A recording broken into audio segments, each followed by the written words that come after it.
Gawa mo dyan, ha? Huh? Uy! Ano yan, pustiso mo? Ikaw nga! Hayop ka, buhay ka ba pala? Ba't nandito ka? Anong ba't nandito ako? Ikaw ba't nandito ka? 3 taong di ka mahagilap tapos mama mo patay na pala. Ikaw manahimik ka na. Ako?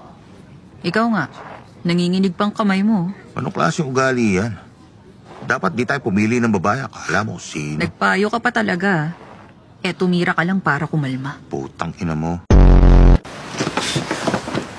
Detective Wong, patay! Naisahan tayo ng mga kupal! Ano niyo naman ako? Buntis kasi ako. Hala, parang bata mo pa. Patay tayo lahat! Kung susuko ka ngayon, papatayin kita bago ka patayin ng mga Diyos mo. Bilis. Hindi, bakit mo pa bibilangin? Ano, bobo ka ba? Sasabihin din naman sa atin yun ng mga nakapink mamaya. Putang ina ka, tumahimik ka nga dyan. Stop it! Salamat po. Sa'yo na rin to.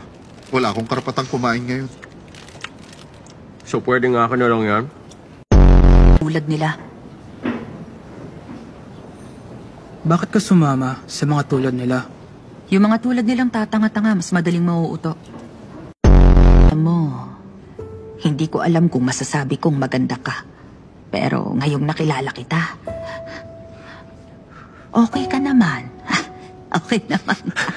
Sabi mo nakakasuya siya. Oo nga pala.